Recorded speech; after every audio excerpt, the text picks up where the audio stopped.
એ અમારા તો ગુજરાતની વાત છે કે ગાડલું છે ને રીંગણા બટાટા જેવું હોય ને બધું એ આપણે વાપરવું અને હારું મૂકી રાખો એટલે ભગવાનનો ભગત બિચારો વાપરે. કે કેટલી ભાવના અદભુત છે. ત્યારે આ ભરતજીની આવી દશા થઈ અને ભરતજીને બીજો જન્મ હવે મળી ગયો. પેલામાં ભરતજીને બીજો જન્મ મળ્યો મૃગનો, કારણ જેમાં જેવી આસક્તિ એ જ જન્મ એને મળે. એટલા માટે આપણે પણ જોવું કે શેમાં આસક્તિ છે, એટલે પછી ગરબડ ન થાય. આપણે જો આ સ્વામીમાં આસક્તિ રાખીશું તો પછી સ્વામી જેવી સ્થિતિ, અને પછી આ બધામાં હશો તો પછી એવું. એટલે બીજો જન્મ મૃગનો થયો. પણ એમાં શાંતિ એ હતી કે મૃગના જન્મની અંદર પણ એમને પેલો યાદ હતું કે હું પેલા રાજા હતો. એ શેને લઈને યાદ હતું કે કૃષ્ણ અર્ચન પ્રભાવાત, કે ભગવાનની જે કઈ સેવા કરેલી એને લઈને પેલું યાદ હતું કે પેલા હું આ પ્રમાણે ભગવાન ભજવા નીકળેલો અને હું ભૂલો પડ્યો અને આ મૃગનો દેહ મળ્યો. આપણને પણ યાદ છે, આપણને પણ યાદ છે, પણ આપણે યાદ કરતા નથી. આપણા પૂર્વજન્મ આપણે યાદ છે એટલું તો તમને સાયન્સથી બુદ્ધિથી યાદ કરો કે જો આપણું પૂરું થઈ ગયું હોય તો જન્મ શું કામ ધારણ કરવો પડે, માટે આગળ કઈ કાચું ને કાચું આપણું રહેલું હોવું જોઈએ. આટલું તો યાદ ખરું કે નહીં?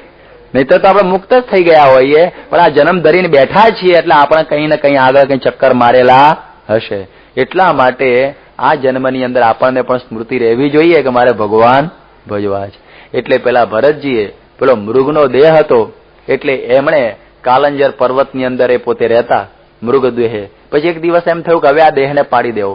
એ જ પેલી ગંડકી નદીની અંદર પોતાનું માથું ડબોળી આપઘાત કરી અને મૃગના દેહનો નાશ કરી દીધો.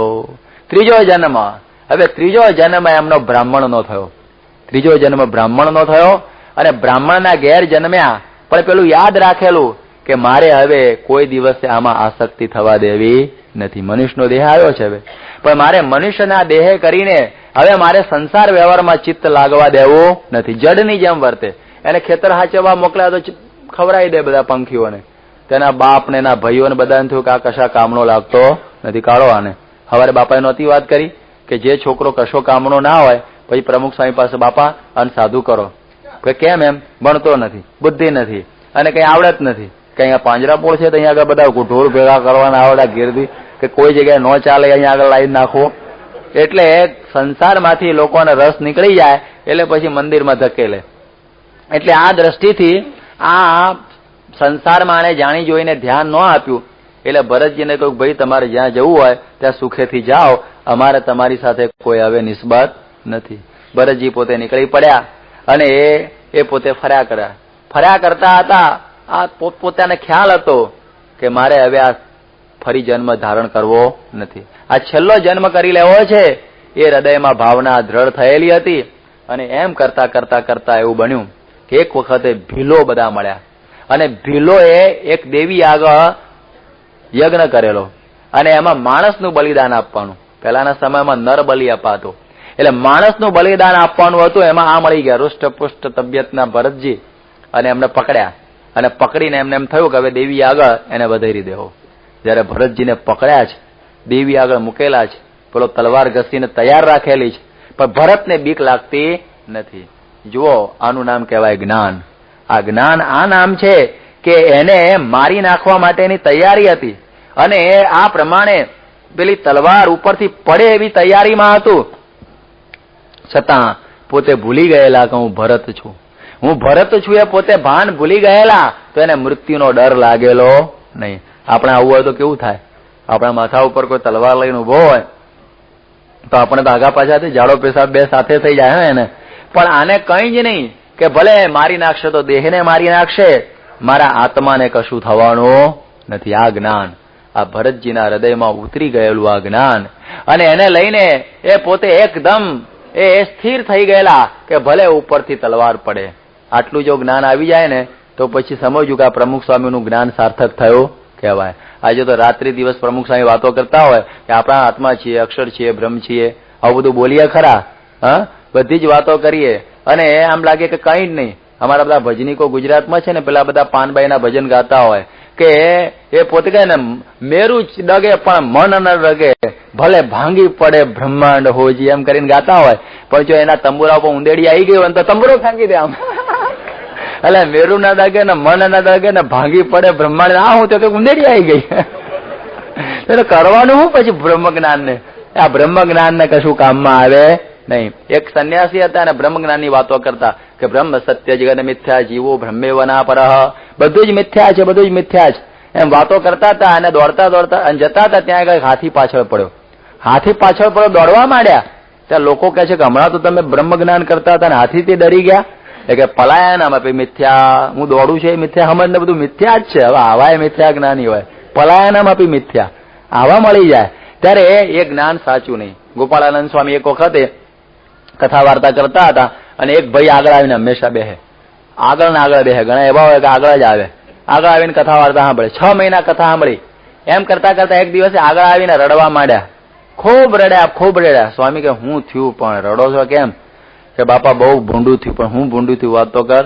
કે મારું બકરું મરી ગયું બાપા. એટલે પછી તે સાંભળીને ગોપાળાનંદ સ્વામીએ જે પોક મૂકીને તો પેલાની પોક દબાઈ ગઈ. એટલું રડવા માંડ્યા ગોપાળાનંદ સ્વામી. ત્યારે પેલો કે બાપા મારું તો બકરું મળ્યું, તમારું શું મળ્યું વાત તો કરો, તમને શું થયું સાધુને? કે આ મેં 6 મહિના સુધી ગળું ખેંચી ખેંચીને તને આત્મ જ્ઞાન આપ્યું અને તને કઈ અસર ન થઈ એટલા માટે પોક મૂકી છે મેં આ. એટલે આ સ્વામી આપણને આત્મજ્ઞાનની અદભુત વાતો રોજ સવારે સાંજ કર્યા કરે છે. અને પછી કોઈ ઘરમાં માંદવું પડ્યું, વેપારમાં આગું પાછું થયું, કંઈક થયું કે પોક મૂકીએ ત્યારે સ્વામી હામી પોક મૂકે, લે આ તને કઈ અસર થઈ નહીં. એટલા માટે આ જ્ઞાન બોલવું સહેલું છે પણ અંતરમાં ઉતરવું બહુ અઘરું છે, અતિ અઘરું છે. હા હું બોલું તો એ મને કઈ ઉતરી ગયું એવું કશું નથી, પણ આ તો સાંભળતા સાંભળતા કોક વખતે આપણને કામમાં આવે. એટલા માટે આ ભરતજીના આ સાચું આત્મજ્ઞાન થયેલું કે સામે પેલો તલવાર લઈને ઉભો હતો છતાં મનમાં કઈ શંકા થઈ નહીં. અને પછી તો પેલી દેવી કોપી હો, દેવી કઈ આવું સાંખી લે. દેવી મૂર્તિમાંથી પ્રગટ થઈ, પેલાના હાથમાં તલવાર ખેંચી લીધી અને પેલા ભીલોના એક પછી એક માથા કાપવા માંડી અને પોતાના પગથી જેમ ફૂટબોલ રમે ને એમ એના માથાને આમ ફેંકવા માંડી. ભરતજી છૂટી ગયા. પણ એ છૂટ્યા જેનો આનંદ એને હતો નહીં. એને બંધનનો પણ આનંદ નહોતો અને એને મુક્તિનો પણ આનંદ નહોતો. એ તો સદાય છૂટેલા હતા. જુઓ આપણા ઉપરથી આપણને આવી રીતે કોઈ પકડ્યા હોય અને આપણને છોડે ત્યારે હાશ થાય, હાશ હાશ છૂટી ગયો હો. પણ એમને હાશ જેવું હતું જ નહીં, કારણ કે બંધન પણ નહોતું અને એમને મુક્તિ પણ નહોતી. કારણ કે જેની વૃત્તિ આત્માકારે થઈ ગઈ હોય કે યસ્તુ સર્વમ આત્મા એવા ભૂત, જેને સર્વ આત્માકારે થઈ ગયું હોય ત્યારે એને કોઈ પણ પ્રકારનું દુઃખ રહેતું નથી. આ આત્મજ્ઞાનનો પ્રભાવ છે. આ ભારતનું તત્વજ્ઞાન કે જે આવા સાચા આત્મજ્ઞાની હોય એને કોઈ દિવસે આવું બંધન મનમાં આવી શકે નહીં. શ્રીજી મહારાજે પણ આવા આત્મજ્ઞાની સંતો પ્રગટાવેલા કે ગમે તે સામે હોય પણ એને કોઈ દિવસે બીક ન રહે કે એકાએકી રે નિર્ભય થઈ વિચરે વનમાં.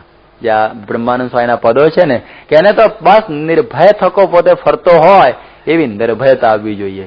એ નિર્ભયતા ના આવી તો સમજવું કે સત્સંગ આપણે કરી શક્યા નથી. પહેલું જ લક્ષણ છે કે નિર્ભયતા. કાળ કર્મને માયાના માથા ઉપર પગ દઈને આપણે ચાલવાનું છે તો પછી આગળ કૂતરા બળા મચ્છરના બંદાથી આપણે બીએ તો પછી ત્યાં ક્યારે પહોંચવાના છીએ? માટે આ બધાથી પર થવાની આ વાત આ ભરતજીના આખ્યાનની અંદર કહેવામાં આવેલી છે કે એ વખતે એને એમ થાય કે ભલે મરવાનું હોય તો અદ્ય બવા મરણ મસ્ત યુગાંતરે એવા, આજે મરીએ અથવા યુગાંતરે મરીએ પણ આ ભગવાનના માર્ગમાંથી આપણે પાછા હટવું નથી. આપણે તો ભગત થયા હોય અને કોઈ પકડીને આપણને મારવાનું કરે એ કંઠી ઉતારી દો, હા બાપા ઉતારી દો મને તું છોડ, કંઠી ઉતારી દઈએ આપણે તો એવા ભગત થઈ જઈએ. પણ સાચા ભક્ત હોય એને કે ગમે તેમ થવાનું હોય પણ હું પાછો પડું એવો નથી. મેં પૂર્વે વાત કરી ને કે જેમ ભગત્યું તેલ કાઢવાનું થાય તો એ પણ એમ થાય કે ભાઈ મારે વૈષ્ણવતા મૂકવી નથી, તો આપણે સાચા વૈષ્ણવ થયા કહેવાઈએ. એટલે હવે આ તો છૂટ્યા એ તો આપણી દ્રષ્ટિથી, પણ એ તો બંધનમાં જ હતા નહીં. અને એમ કરતા કરતા એ જતા હતા. હવે છેલ્લી વાત આવે છે એ કરીને આપણે પૂરી કરીએ કે એ વખતે સૌવીર દેશનો એક રાજા હતો જેનું નામ હતું રહુગણ. એ સિંધુ સૌર દેશનો રાજા રહુગણ એ પોતે આત્મજ્ઞાન લેવા માટે જતો હતો કપિલ મુનિના આશ્રમમાં સિદ્ધપુર. અને એ રસ્તામાં પોતે પેલી પાલખીમાં બેસીને જતો. 4 ભોઈ એની પાલખી ઉપાડતા અને રસ્તામાં એક ભોઈ માંદો પડ્યો એટલે બીજો લાવવો પડે ને, ત્યાં ક્યાંથી લાવવો? ત્યાં ભરતજી આંટા મારતા હતા એટલે પેલા એના નોકરો કહ્યું ચાલ ભાઈ તું આ ઉપાડ રાજાની પાલખી. કે ભલે. એને તો પાલખી ઉપાડી પણ નીચે પેલી કીડી મકોડી કચરાઈ ના જાય ને એટલે આમ ચાલે, પેલા આમ થાય અંદર. ત્યારે પછી એને પડદો ઊંચો કરીને જોયું કરે કોણ છે આ, હૃષ્ટ પુષ્ટ છે, તબિયત બરોબર છે, અને પાલખી બરોબર ઉપાડતો નથી કે કોણ છે તું છે કોણ? આ પાલખી ઉપાડતો નથી, આટલું સરસ મજાનું શરીર છે, તું ભાર તને ઉપાડી શકતો નથી. ત્યારે પેલો શું કહે છે રહુગણ, અરે ભરતજી, કે એને વાત કરી કે તારી પાલખી એ પાર્થિવ, તું બેઠોલો એ પાર્થિવ, હું એ પાર્થિવ, અને આ કોણ કોને કહે છે? પેલાને તો કોઈ ખારો માણસ જોડાઈ ગયો છે કે ભાઈ ઉતાર પાલખી હેઠી, પગમાં પડી ગયો કે મારા ગુરુ તો નથી આયા કપિલજી અહીંયા આગળ ઉપદેશ દેવા, કે તમે આ શું કહો છો કે ભાર નામની કોઈ વસ્તુ હોય તો જ ઉપાડવાની હોય ને? ભાર નામની કોઈ વસ્તુ છે જ નહીં, બધું જ આત્માકાર આને તો. ત્યારે કહે છે કે જુઓ પ્રભુ, હું તો એવું માનું છું કે જેમ પાણી પીવું હોય ને તો પ્યાલાની જરૂર પડે, ભલે પ્યાલો મિથ્યા છે પણ પાલો હોય તો પાણી પીવાય ને. એવી રીતે મને તો આ જગત બધું સારું લાગે છે, મને આ બધું જગત સારું લાગે છે, એનેથી કંઈક ઉપયોગ થાય છે, એટલા માટે હું એને સત્ય માનું છું, અને તમે મને આ શું કહો છો? ત્યારે એ વખતે ભરતજી એને કહે છે કે હે રહુગણ રાજા, તું આમ બોલે છે બહુ ડાયું ડાયું, એને સમજણ પાડવા બોલે છે કે તું બોલે છે બહુ ડાયું ડાયું, પણ તું આત્મજ્ઞાની સાચો નથી. આપ અર્જુન અને કૃષ્ણની વાત સાંભળજો કે અર્જુન બહુ જબરજસ્ત બોલતો હોય સારું, કે કહે છે કે પ્રજ્ઞા વાદંશ ભાષસે અશોચ્યાન શોચસ્ત્વમ પ્રજ્ઞા વાદંશ ભાષસે, કે જેનો શોક નથી કરવાનો એનો તું શોક કરે, અને ડાઈ ડાઈ વાતો મને કહે છે, સંભળાવે છે, એમ અર્જુનને શ્રી કૃષ્ણ કહે છે. એ જ પ્રમાણે ભરતજી રહુગણને કહે છે કે તું બધી બોલે છે જ્ઞાનની વાતો, પણ તું સાચો આત્મજ્ઞાની નથી, અને આ રીતે તને આત્મજ્ઞાન થઈ શકે નહીં, કારણ કે તું દેહ ભાવની અંદર આ વાત કરે છે. આ તું જે બધી વાતો કરે છે એ બધી દેહ ભાવે યુક્ત વાત કરે છે, એટલે તારું સાચું આત્મજ્ઞાન કહી શકાય નહીં. આપણે જોઈએ છીએ કે ઘણી વખતે આપણે ત્યાગ કર્યો હોય, ભક્તિ કરતા હોય, બધું કરતા હોય, પણ દેહ ભાવ સહિત વાતો કરતા હોય તો એ વાતોની કોઈ અસર થતી નથી. હું ઘણી વખત વાત કરું છું ને કે એક વખતે બે ભૈયા હતા, એ બરોબર ભાંગ બરોબર પી તબિયતથી અંદર ભાંગમાં રૂપિયો છમકારીને પેલું તાંબાનો પૈસો છમકારીને ભાંગ બનાવેલી મજાની મસ્ત ભાંગ બની ગયેલી, અને એના બરોબર ચડાવી અને કે ચલો હવે સાંજ પડી છે, હવે આપણે હોળીમાં હંકારીને પહોંચી જઈએ આપણે ગામ. હોળી હંકારવા બે જણા બેઠા અને આખી રાત હોળી ચલાવી, અને પછી ભાંગનો નશો ઉતર્યો, એના હવે આગળ તો નથી જતા રહ્યા ને. અને પછી જ્યાં જોયું તો જ્યાંથી હોળી શરૂ કરેલી ત્યાં જ મોવા હતા, કે આમ કેમ થયું લ્યા, આખી રાત આપણા બાવડા ફૂલી ગયા ને આમ કેમ થયું? તો જોયું તો પેલું દોરડું હતું ને છોડેલું, લંગર છોડેલું નહીં, પેલા કેપમાં ભૂલી ગયેલા. તો મહેનત આખી રાત થઈ પણ હતા ત્યાંના. એવી રીતે આપણે દેહાભિમાન રૂપી લંગર છોડ્યા વગર ગમે એટલું આત્મજ્ઞાન કુટા રાખીએ ને તો એ આત્મજ્ઞાન આપણને કઈ કામ આપતું નથી. એટલે શ્રીજી મહારાજનો મુખ્ય મુદ્દો એ છે, 5 વચનામૃત પેલા ગુણાતીતાનંદ સ્વામીના વખતમાં, કે જે ભક્તિ કરવી એ બ્રહ્મરૂપ થઈને, આત્મારૂપ થઈને, અક્ષરરૂપ થઈને ભક્તિ કરવી, પણ દેહાત્મ બુદ્ધિ સ્વતી ભક્તિ કરવી નહીં. આ દેહાત્મ બુદ્ધિ સાથેની ભક્તિ છે એ આ રહુગણની આ દશા કરે છે. એટલા માટે આપણે બ્રહ્મરૂપ થઈને ભગવાનની ભક્તિ કરવી જોઈએ. એટલે એ રહુગણને ભરતજી કહે છે કે હે રહુગણ, તું એમ માનતો હો કે હું ત્યાગથી તપથી આ બધું આત્મજ્ઞાન મેળવી લઉં, એમ નહીં મળે. એને કહે છે કે રહુગણે તપસાનયાતિ ન ચેજ્જયાનિર્વપણાદ ગૃહાદ્વા ન છંદસાનૈવ જલાગ્નિ સૂર્યૈર વિના મહત પાદરજોભિષેકમ. કે હે રહુગણ, તું એમ માને કે હું તપથી મેળવું, પણ તપથી પણ કોઈ દિવસે આત્મજ્ઞાન કે પરમાત્માનું જ્ઞાન મળતું નથી. અને આપણે એમ માનીએ કે યજ્ઞોથી મેળવીએ તો યજ્ઞોથી પણ ન મળે, ઘર છોડીને ત્યાગી થાવ તો પણ ન મળે, અને તમે ગમે એટલું વેદનો પાઠ કરો તો પણ ન મળે, જળ અગ્નિ ને સૂર્યની ઉપાસના કરો તો પણ ન મળે. પણ ક્યારે મળે? તો કે છે ને વિના મહત પાદ રજો અભિષેકમ. જ્યાં સુધી મોટા પુરુષની ચરણની રજ આપણા મસ્તક ઉપર પડતી નથી ત્યાં સુધી કોઈ દિવસે આપણને ભગવાનનું જ્ઞાન પ્રાપ્ત થતું નથી. આ છેલ્લો સાર, આ પંચમ સ્કંદનો છેલ્લો સાર આટલો જ છે કે એ ભરતજીએ પણ એ જ સમજાવ્યું કે મારે 3 ગોથા ખાવા પડે આમ નામ, હું એ તપ કરતો તારી જેમ, હું એમને એમ નીકળેલો નહીં, પણ મારે 3 ચક્કર ખાવા પડ્યા, કારણ કે આ મને સત્પુરુષ મળ્યા નહોતા. એટલા માટે જ્યાં સુધી મોટા પુરુષ ન મળે ત્યાં સુધી કોઈ દિવસે મુક્તિ આપણા માટે થઈ શકતી આનો આખો જે આખા ભાગવતનો સર્ક્યુલર આઈડિયા છે ને આવો ને આવો જ આવ્યા કરવાનો. સત્પુરુષ સત્પુરુષ સત્પુરુષ આવ્યા કરશે. આપણે શું એકની એક વાત આવે છે, પણ વાત જ એકની એક અંદર આવવાની. એટલે એને સમજ પાડી કે જો કેટલા લોકો તપ કરતા હોય છે પણ એનાથી એને કશું મળતું નથી. ઘણા લોકોને તીર્થનો શોખ હોય છે કે બસ એક આમ ચક્કરમાં જેમ પેલા ઘણા લોકો ટૂર મારતા ને પ્લેઝર ટૂર, એવી રીતે ઘણા લોકો વર્ષમાં એક વખત તો આમ બદ્રી કેદારનો આંટો મારી આવતા જ હોય કે શું છે કે જરા આમ તીર્થ કરીએ. બરોબર છે, તીર્થોનો મહિમા ના નહીં, પણ એકલા તીર્થોથી કઈ પત્તો પડે નહીં. આ સંતોની પાસે આવવું પડે, અને એ વગર તો તમારા તીર્થો પણ ઘણી વખતે નકામા જાય. તમે તીર્થોથી શું ઉપરનો મેલ જાય પણ અંદરનો મેલ જાય નહીં. જેમ પેલી કડવી તુંબડીને આખા તીર્થોમાં ફેરવો અને પછી અંદરની કડવાશ જાય, અંદરની ના જાય. એ તો અંદરનો ગાર કાઢે ને ત્યારે અંદરની કડવાશ જાય. એવી રીતે આપણે સ્વામીના સમાગમમાં આવીએ ત્યારે અંદર જે કામ ને ક્રોધ ને લોભ ને મોહ અને દેહાભિમાન એ બધો ગાર કાઢી અને આપણને પવિત્ર કરતા હોય છે. એટલે એ કહે છે કે જો આવા સાચા સંત મળી જાય તો તમારો મોક્ષ થશે. એટલે પેલા રહુગણ રાજાને આ સમજાયું. રહુગણને પણ ત્યાં જ આત્મજ્ઞાન થયું. એટલે આવું જે આત્મા અને પરમાત્માનું જે અતિ અદ્ભુત જ્ઞાન છે, ટૂંકમાં વાત સમાપનમાં એટલી થાય છે કે આપણી અંદર પડેલું છે પણ આપણે એને મેળવી શકતા નથી. અમે હમણાં દુબઈ ગયેલા અને દુબઈની અંદર અમને ખ્યાલ આવ્યો કે પહેલા તો રેતી ને રેતી, અત્યારે રેતી તો છે જ, પણ એ સમયની અંદર બધાની પાસે પૈસા નહીં. એટલે પેલા આરબ લોકો પેલા ઊંટની દોરી પકડી અને રેતી ઉપર ફર્યા કરતા બિચારા, અને રોટલો રળવા ચારે બાજુ રઝળતા. પછી જયારે બ્રિટિશરોએ 1953માં કહ્યું કે આની નીચે તો તેલ છે, તેલ હું આમ ઊંટ લઈને ફર્યા કરો કેમ? અને પછી જયારે ડ્રિલિંગ થયું અને એની અંદરથી જે તેલ નીકળ્યું પછી રેતી ઉપર મહેલ થઈ ગયા કે નહીં? આજે તમે દુબઈમાં જુઓ તો રેતી ઉપર શું છે, બધા મહેલો બની ગયા. અમે નજરે જોયું, પણ એને કોઈક બતાવનાર જોઈએ. નહીં તો ઊંટ પકડીને હજી ફરતા હતો, ઊંટો પકડીને આમથી આમ આટા જ મારતા હોત, કારણ કે એને ભાન જ ના પડત. પણ કોક એને કહેનાર જોઈએ અને પછી એની પર ડ્રિલિંગ કરવું જોઈએ, ત્યારે એની અંદરથી આ આત્મા પરમાત્માનું જ્ઞાન થાય. નિષ્કુળાન સ્વામીને પણ એવું થયેલું કે પોતે શ્રીજી મહારાજના રણમાં રસ્તો બતાવવા ગયેલા, રેતીમાં એ રણમાં રસ્તો બતાવવા ગયેલા. પણ પેલા શ્રીજી મહારાજે પેલી કથા વાર્તા એમને બહુ કરેલી. એ લાકડું ગળતા હતા ને ત્યાં આગળ પેલું ડ્રિલિંગ ચાલુ કરેલું.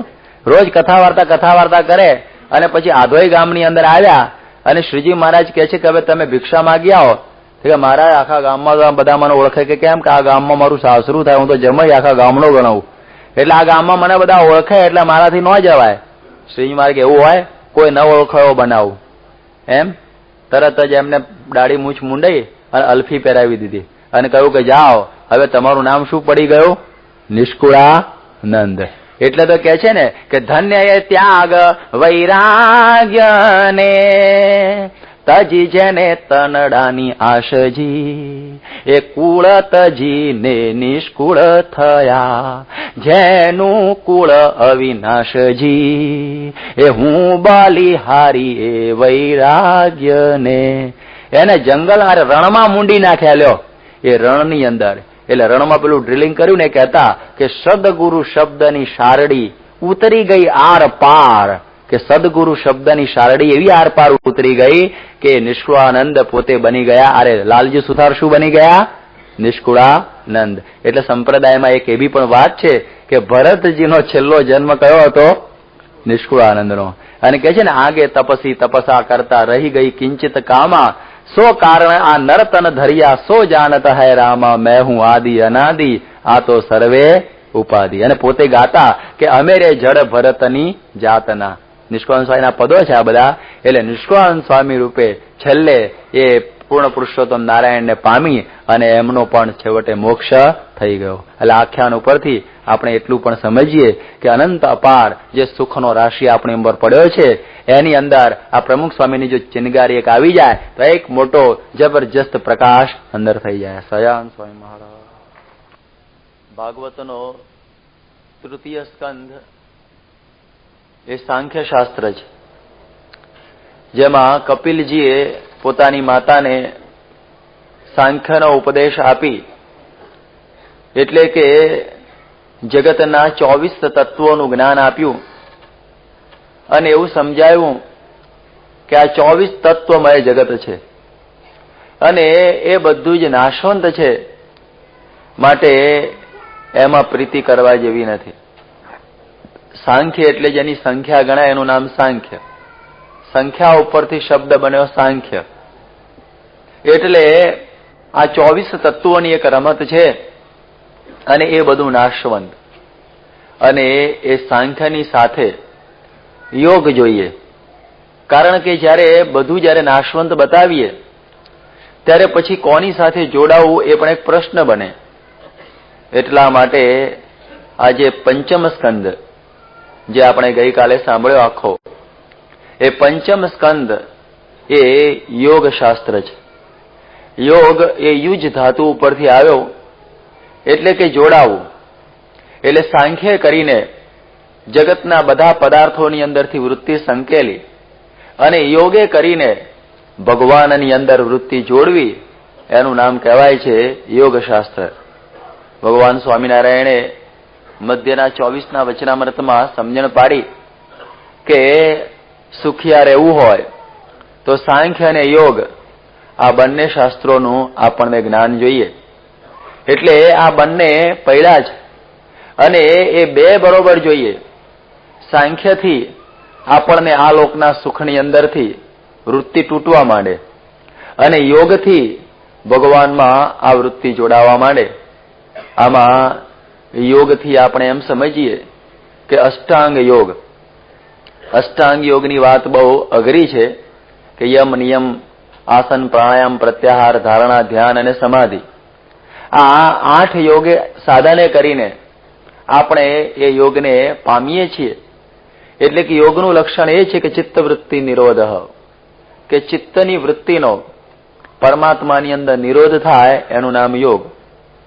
એના માટે તમે યમ, નિયમ, આસન, પ્રાણાયામ, પ્રત્યાહારથી પણ જઈ શકો અને ભક્તિએ કરીને ચિત્તની વૃત્તિનો ભગવાનના સ્વરૂપમાં પણ નિરોધ કરી શકો. એની વાતો આપણે ભક્તિશાસ્ત્ર દસમ સ્કંદની અંદર કરીશું.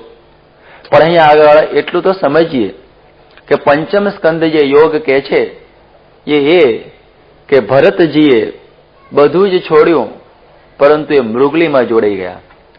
જેમાં જોડાવાનું નહોતું એમાં જોડાઈ ગયા અને પરમાત્મા રહી ગયા. એટલે આ સમજવાનું રહે છે કે જુઓ, ભરત જેવા ભરત બુદ્ધિશાળી, પણ એને કોની સાથે યોગ કરવો એ આવડ્યું નહીં. પોતે જ્ઞાની હતા પણ સામે જે મૃગલું હતું એ પોતે એ માયિક હતું, તો એના યોગે કરીને એ પણ માયિક ભાવને પામી ગયા. જેમ ગોપીઓનો યોગ કેવો હતો કે ગોપીઓ તો પોતે માયિક હતી પણ સામે શ્રી કૃષ્ણ એ પોતે અમાયિક અને દિવ્ય હતા, તો એની સાથે જોડાઈ ગઈ તો પોતે અમાયિક અને દિવ્ય થઈ ગઈ. એટલે સામે કેવી વસ્તુ છે એ મહત્વનું છે. પંચમ સ્કંદે સમજાવે છે કે ભરતજીએ પેલું જે મૃગલું છે, માયાવી મૃગલું, એમાં મન જોડ્યું, યોગ એટલે જોડ્યું, તો પોતે પણ માયિક બની ગયા. ગોપીઓએ પણ મન જોડવાનું જ કામ કરેલું પરંતુ એની સામે જે પુરુષ દિવ્ય હતા તો એ પોતે દિવ્ય બની ગઈ. એટલા માટે કોણ સામે છે એ બહુ મહત્વનું હોય છે. એ ભાવ આપણે એમાંથી ગયો. પંચમ સ્કંદ છેલ્લે એટલું સમજાવી ગયો કે આપણે જાગ્રત, સ્વપ્ન, સુષુપ્તિની અંદર નાના મોટા બધા ઘણા પાપ થતા હોય છે અને એ બધા પાપોનું આપણે આ ફળ ભોગવવું પડતું હોય છે. એટલે જો આપણે બધા સામાન્ય પાપ કર્યા હોય, કીડી મકોડી મરી ગઈ હોય, હવે એના માટે જો આખો જન્મ લેવો પડતો હોય તો આપણે ઊંચા જ ન આવીએ. એટલે ઘણા પાપોનું ફળ આપણને સ્વપ્ન અવસ્થામાં ભોગવાવી દે છે. સ્વપ્ન બહુ ભયંકર આવે, સ્વપ્નમાં બીક લાગે, નહીં આપણે કલ્પેલું સ્વપ્નમાં દેખાય, ત્યારે અમુક પાપો એ આપણને સ્વપ્ન અવસ્થાની અંદર ભગવાન ભોગવાવી દે છે. એટલે આપણા માથા ઉપરથી ભાર ઓછો થાય, એટલા જન્મ કંઈક ઓછા થઈ જતા હોય છે. અને અમુક એવા પાપો હોય છે કે જે અતિ અઘરા હોય છે, અતિ વિકટ પાપો હોય છે, એનું ફળ ભોગવવું પડતું હોય છે. એટલે પંચમ સ્કંદની છેવટની અંદર અને ગરુડ પુરાણની અંદર પાપોનું ફળ કેવું ભોગવવું પડે એ મોટું વર્ણન આપેલું છે. જેમ કોઈ વ્યભિચારી હોય તો એ નરકની અંદર એને લોખંડની એકદમ ગરમ કરેલી એવી સ્ત્રીની સાથે એને સંગ કરાવવામાં આવે છે. એટલે કે પેલી એક લાલ ચોળ ધગાવી દીધી હોય સ્ત્રીને લોખંડની અને કે આને તું ભેટ, એવી પ્રકારના એ બધા પ્રાયશ્ચિતો એટલે કે ફળો એને ત્યાં આપવામાં આવે છે. 28 પ્રકારના નરકના કુંડનું વર્ણન આમાં કરવામાં આવ્યું છે. કુંભી પાકને, રૌરવ ને, અસીપત્રને, એવા નરકો બધા મૂક્યા છે કે એ વખતે એ બધા યમના દૂતો એ નરકની અંદર એને આ દુઃખી કરતા હોય છે. એટલે જે આ નાના નાના પાપો છે એ પાપોનું વિવરણ તો આપણે બહુ લાંબુ કરીશું નહીં, પણ એટલું તો સમજીશું કે આપણે જે પાપ કરીએ છીએ એના માટે કંઈક ને કંઈક આપણે ભોગવવાનું હોય છે. એટલે તો આપણને કહે છે કે આ જે માકડ વગેરે જે મારી નાખે એના માટે તો એમ કે છે કે અંધકૂપ નામનો નરક મૂકી દીધો છે. આવી નાની નાની બધી વસ્તુઓમાં પણ આ ભાગવતી નરકો ગોઠવેલા છે. જયારે શ્રીજી મહારાજે તો કહ્યું છે ને કે કસ્યાપી પ્રાણીનો હિંસા નૈવ કાર્યા તમામ કહી, કે મારા આશ્રિતોએ કોઈ પણ જીવ પ્રાણી માત્રની હિંસા કરવી નહીં. હવે આપણે વિચારીએ કે એમણે તો કહ્યું છે કે ઝીણા મચ્છર, જીવ ચાંચડ એની પણ હિંસા કરવી નહીં. ગમે તે તમે હિંસા કરશો તેનું પાપ તો ભોગવવું પડશે. એટલે આ બધું લિસ્ટ આપેલું છે કે આ પાપ કરો તો તમારે આ ફળ ભોગવવું પડે, એવા બધી વાતો કરી છે. અને જે મનુષ્ય આ પ્રમાણે જે આ કોઈનું સુવર્ણ લઈ લે અને બીજું બધું કરે તો એના માટે પણ સમદંશ નામનું નરક એ પણ મૂકવામાં આવેલું છે. જેમ ગોરધનભાઈના જે ફોઈ પૂતળીભાઈએ જયારે એમણે પોતાના ગુરુ રામાનંદ સ્વામીનું સોનું ચોરી લીધેલું ત્યારે એ પણ કુંભીપાક નામના નરકમાં પડેલી ભગત હતી તો પણ. એટલે આવા બધા પાપોમાંથી આપણે કંઈ ને કંઈ આવા ભોગવવાનું રહેતું હોય છે. અને વળી આ જે પંચ મહાયજ્ઞો આપણે રોજ કરવાના છે એ જો ન કરતા હોઈએ તો એના માટે પણ જુદી જ પ્રકારનું કૃમિ ભોજન નામનું નરક એ પણ કહેલું છે. પંચયજ્ઞ એટલે એવું હોય છે કે આપણે એમ કહે છે કે પિતૃયજ્ઞ, પછી બ્રહ્મયજ્ઞ, ભૂત યજ્ઞ, પછી આ પ્રમાણે આ મનુષ્ય યજ્ઞ અને માતૃયજ્ઞ, એવા જે પંચ પ્રકારના યજ્ઞો આપણે કરવાના હોય છે. એ પંચ યજ્ઞની અંદર એવું હોય કે આપણે માતા પિતાએ આપણને જન્મ આપેલો છે એટલે એની સેવા કરવી એ પણ રોજનો ક્રમ બની જતો હોય છે. પછી આપણે સમગ્ર જે જીવ પ્રાણી છે, પશુ પક્ષી, એને પણ કંઈક ચણ નાખવા આપણા ત્યાં રિવાજ છે બધો, એ પણ એક પ્રકારનો યજ્ઞ છે. આ મનુષ્યો પણ આપણી સાથેના જ, એમને પણ બનતી આપણે જે સેવા કરવી એ પણ એક પ્રકારનો એક યજ્ઞ છે. અને એ બ્રહ્મ યજ્ઞ એ કહેતા કે આપણે બ્રહ્મરૂપ થવાનું છે એટલા માટે રોજ માળા, માનસી, ધ્યાન, ઉપાસના એ પણ રોજ કરવી જ જોઈએ. એ પણ એક પ્રકારનો એક બ્રહ્મ યજ્ઞ. પાંચમો ભૂલી ગયો, દૈવ યજ્ઞ. માતૃ અને પિતૃ માટે એક જ છે. પિતૃ શબ્દથી સંસ્કૃતિની અંદર માતા અને પિતા બે થઈ જાય છે કે માતા છે પિતા છે પિતરવ. એટલે એ દ્રષ્ટિથી કહે છે કે એક દૈવ યજ્ઞ કે જે આ ઇન્દ્ર, ચંદ્ર વગેરે દેવતાઓ છે એ દેવતાઓનો પણ આપણી ઉપર કંઈક ને કંઈક રીતે ઉપકાર છે. એટલે એનું પણ પૂજન આપણા શાસ્ત્રોની અંદર બતાવેલું છે. એટલે એ પણ એક પૂજન હંમેશા થવું જોઈએ. આ પંચ યજ્ઞ જે કરે એનું નામ કહેવાય હિન્દુ, એનું નામ કહેવાય સનાતની, અને આપણે બીજા શબ્દોમાં કહીએ તો એનું નામ કહેવાય મનુષ્ય. તો આ પંચ યજ્ઞ જે રોજ ન કરે એના માટે પણ આવા જુદા જુદા યજ્ઞો ફળો અહીં બતાવવામાં આવેલા છે. હવે આ બધા પાપોનું વર્ણન કર્યા પછી હવે છઠ્ઠો સ્કંદ જે શરૂ થાય છે એ છઠ્ઠા સ્કંદની અંદર એક મહાપાપી અજામેળનું આખ્યાન શરૂ થાય છે કે હવે એનું શું થશે એવો આપણને એક પ્રશ્ન આવે. એના ઉપરથી આપણને બધાને પણ એવી પ્રેરણા મળે કે કદાચ આપણે આવા પાપમાં ગયા હોય તો પછી કેવી રીતે છુટકારો મેળવવો એની વાત અહીં સમજાવવામાં આવેલી છે. જુઓ, આપણા શાસ્ત્રો છે એ ધર્મશાસ્ત્રો 3 વાતો બતાવે છે. એક આચાર, વ્યવહાર અને પ્રાયશ્ચિત. શિક્ષાપત્રીમાં પણ આ 3 જ વાત છે કે આચાર, વ્યવહાર અને પ્રાયશ્ચિત. આચાર એટલે આ પ્રમાણે આપણે આચાર કરવો જોઈએ. બીજાની સાથે આપણે કેવો વ્યવહાર કરવો જોઈએ. આચાર એટલે પોતાનો આચાર કે મારે કેવી રીતે પવિત્રપણે જીવન જીવવું એ આચાર. મારે મારા સમાજની સાથે કેવી રીતે મારો વ્યવહાર રાખવો જોઈએ એ શું થઈ ગયો? વ્યવહાર.